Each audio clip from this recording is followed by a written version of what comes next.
میں آزاد پاکستان میں پیدا ہوا تھا، میرے ماں باپ غلام ہندوستان میں پیدا ہوئے تھے، اور جب ہندوستان کی ہم غلامی کر رہے تھے تو 2 دفعہ جب برطانیہ نے 2 جنگوں کے اندر شرکت کی، پہلی جنگ عظیم اور دوسری جنگ عظیم، لاکھوں لوگوں نے یہاں سے لڑے اور انگریز کے لیے قربانیاں دی، لیکن کبھی ان کو کسی نے نہیں پوچھا، نہ کبھی ان کا شکریہ ادا کیا گیا، کیونکہ ہندوستان غلام تھا، غلاموں کی کوئی عزت نہیں ہوتی۔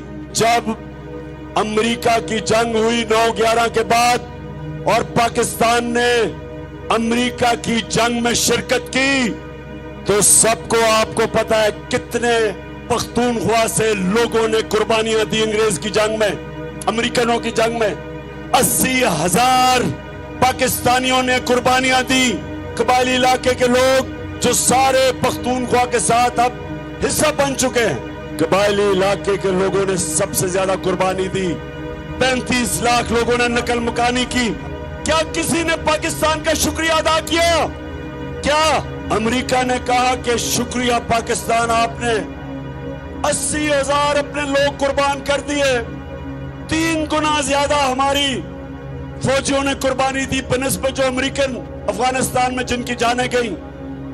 کسی نے شکریہ ادا نہیں کیا، بلکہ وہاں سے آوازیں اٹھی امریکہ سے کہ پاکستان کی وجہ سے وہ جنگ نہیں جیت سکے افغانستان میں۔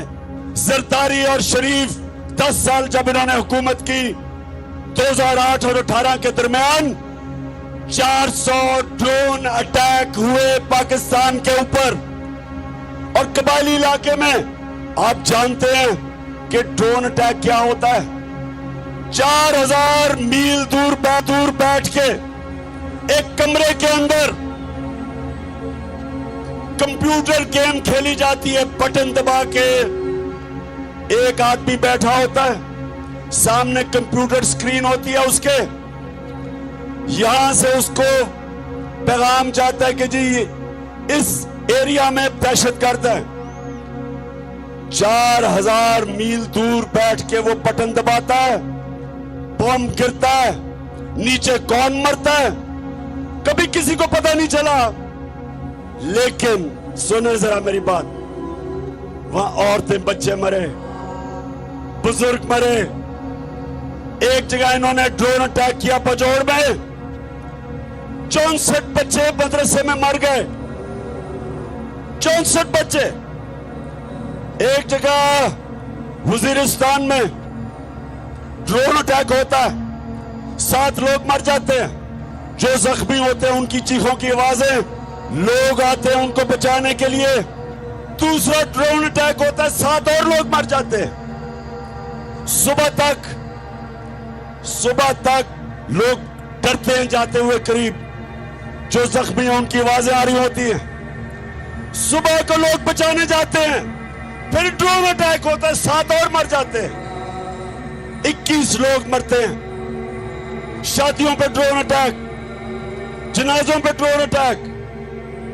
اور آپ جانتے ہیں کہ ایک دفعہ نہ زرداری کے منہ سے ایک آواز نکلی، اور یہ گیدڑ نواز شریف کے منہ سے ایک دفعہ، ان میں اتنی جرأت نہیں تھی کہ امریکنوں کو کہتے کہ یہ سارے انسانی حقوق کے خلاف ہے، دنیا کا کوئی قانون اجازت نہیں دیتا کہ آپ فیصلہ کریں مجرم کون ہے اور آپ ہی اس کو قتل کر دیں۔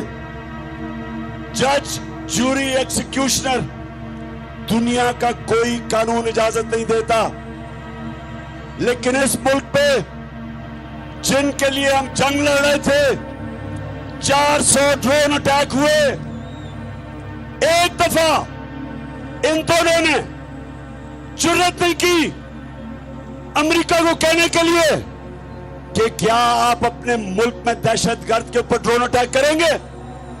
جرأت ہی ان میں کیا؟ ان میں یہ جرأت تھی برطانیہ کو کہنے کے لیے کہ لندن میں ہمارا بڑا دہشت گرد جس نے ہزاروں لوگوں کو قتل کروایا، کیا ہمیں اجازت دیں گے ڈرون اٹیک کر کے اس کو مارے؟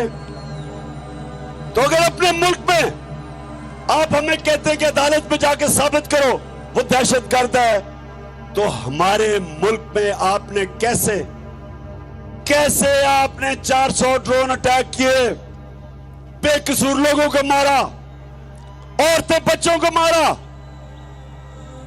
और ये तो जिनको फिर से इन दो खानदानों को फिर से जो मुसल्लत किया इसीलिए किया है कि ये उनके गुलाम हैं, इनमें जुर्रत नहीं है, ये पैसे की पूजा करने वाले हैं, ये पैसे के बुत की पूजा करने वाले हैं, इनके पैसे पड़े हैं बाहर, इनके लंदन में अमेरिका में पैसे पड़े हुए हैं, ये कभी अपने लोगों के हकूक के लिए, उनके फायदे के लिए, ये कभी अपनी जुबान उनके अपने आकाओं के सामने जुबान नहीं खोलेंगे। इसलिए इनको लेके आए, इसलिए इनको पाकिस्तान पे मुसल्लत किया, क्योंकि इनको पता था कि इमरान खान ना इनको बेच देगा, ना यहां से उनकी किसी जंग में शिरकत करेगा, ना वो अपने मुल्क के मफादात को उनके लिए कुर्बान करेगा, अपने लोगों के फैसले करेगा, क्योंकि इमरान खान का जीना मरना पाकिस्तान में है। इसलिए नौजवानों, ये साजिश की गई। भुट्टो और शरीफों के खानदान 30 साल से इस मुल्क के ऊपर हुक्मरानी कर रहे हैं। इनकी वजह से आज शहबाज शरीफ कहते हैं जी हम तो बेकारी हैं, इसलिए गुलाम हैं। हमारा जो नजरियाती लीडर इलामा इकबाल थे, उन्होंने तभी कह दिया था हमने इकबाल का शाहीन बनना है, हमने वो लोग बनने हैं जिन्होंने दुनिया की इमामत करनी है। अल्लाह ने इंसान के हाथ में ये चीज छोड़ दी है कि वो या परवाज कर सकता है और वो या जमीन के ऊपर रेंग सकता है। अल्लाह ने कुरान में कहा है कि इंसान जब ऊपर जाता है तो फरिश्तों से ऊपर चला जाता है, और जब वो नीचे गिरता है तो जानवरों से नीचे चला जाता है। ये जो ऊपर बैठे हुए हैं ये जानवरों से नीचे चले गए हैं। एक जानवर भी उतना खाता है जितना उसकी भूख होती है, इनका तो पेट ही नहीं भरता। मेरे पाकिस्तानियों, हमने इनका मुकाबला करना है, अपने मुल्क को बचाना इन चोरों से, अमेरिकनों के गुलामों से, और आपने सबने मेरे साथ निकलना है। कौम के ऊपर अटैक हो जाए, बमबारी हो जाए, जापान के ऊपर एटम बम गिर गया, कौम फिर भी खड़ी हो जाती है, अपने पैर पर फिर भी खड़ी हो जाती है। अफगानिस्तान में कितनी 40 साल से इंतशार है, फिर भी वो कौम तकड़ी है। जब एक कौम की आप इखलाकियात खत्म करते हैं, कौम मर जाती है।